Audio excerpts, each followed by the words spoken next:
रात के 1 बज रहे थे। फोन की रिंग बजती है। 26 साल का आनंद नींद से जाग बड़ा खुश होकर फोन को रिसीव करता है। खुश इसलिए होता है क्योंकि उसकी नई नई गर्लफ्रेंड बिना टाइम देखे कभी भी उसको फोन कर देती है। फोन की दूसरी तरफ से आवाज आती है, जन्मदिन मुबारक हो बेटा, आज मेरा बेटा पूरा 26 साल का हो गया है, मैं बहुत खुश हूँ। माँ की आवाज सुनते ही आनंद के चेहरे के एक्सप्रेशन बदल जाते हैं। वो गुस्से में बोलता है, माँ तुझे समझ नहीं आता क्या, इतनी सी बात के लिए मेरी नींद खराब कर दी। यह बात तो तुम मुझे सुबह भी बोल सकती थी। इतना कहकर वो फोन काट देता है। थोड़ी देर बाद फिर से फोन की रिंग बजती है। आनंद फिर से फोन उठाता है और इस बार फोन पर पापा होते हैं। आनंद इस बार आराम से बात करता है। थैंक यू पापा, आपने मुझे बर्थडे विश करने के लिए फोन किया, वो भी इतनी रात को। पापा कहते हैं, नहीं बेटा, मैंने तुम्हें मुबारकबाद देने के लिए नहीं बल्कि ये बताने के लिए फ़ोन किया है कि तुम्हारी माँ बिल्कुल पागल है। वो इतनी पागल है कि पिछले 1 महीने से मुझे हर दिन तेरा बर्थडे याद दिलाते आ रही है। वो इतनी पागल है कि तू हमसे सैकड़ों किलोमीटर दूर है, फिर भी उसने यहाँ पर खुद अपने हाथों से तेरे लिए केक बनाया है।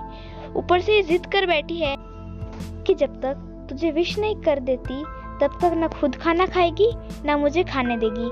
आनंद सब ध्यान से सुन रहा था और उससे ये महसूस भी हो रहा था कि उसने क्या किया था। वो बोला, नहीं पापा, माँ बिल्कुल पागल नहीं है। पापा कहते हैं, नहीं बेटा, तू अपनी माँ के पागलपन को नहीं जानता, मैं जानता हूँ।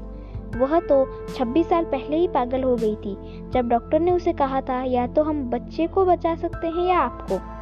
उसने बिना 1 सेकंड भी सोचे बच्चे को बचाने का फैसला ले लिया और मुझे भी कसम देकर उस फॉर्म पर साइन करने के लिए मना लिया था जिस पर लिखा था कि उसकी ज़िंदगी इस ऑपरेशन से खतरे में और अगर उसे कुछ होता है तो इसके जिम्मेदार डॉक्टर नहीं होंगे। अब तू ही बता, बिना तुझे देखे जो औरत तेरे लिए मरने को तैयार हो जाए उसे हम पागल नहीं कहेंगे तो क्या कहेंगे। इतना कहकर पापा ने भी फ़ोन रख दिया। आनंद को भी यह महसूस होने लग रहा था कि वह जो कर रहा था वो भूल नहीं, गुनाह था। हाँ, एक बार किसी इंसान को दुख तो दो, कोई बात नहीं, लेकिन माँ को दुख देना गुनाह ही होता है और माँ भगवान से कम नहीं होती। पश्चाताप के आंसू उसकी आंखों से बह निकले। सवेरा होते ही आनंद अपने घर की ओर रवाना हो गया, अपने माँ बाप से माफ़ी मांगने के लिए।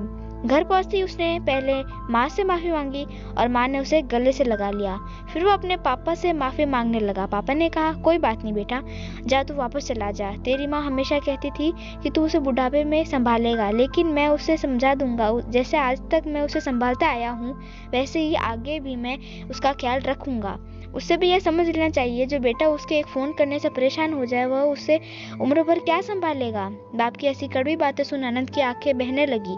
वो सर झुकाए अपने बाप के सामने चुपचाप खड़ा रहा। अपने बेटे को परेशान देख माँ आगे आती है और पापा को कहती है, जाने दीजिए, माफ़ कर दीजिए, हमारा ही बेटा है। माँ की ममता का मोल ना कोई लगा पाया था ना कोई लगा पाएगा। 9 महीने प्रसव की पीड़ा सहन करके हमें नई जिंदगी, नई दुनिया में लाने वाली माँ ही हमारी हर गलती को माफ़ कर सकती है।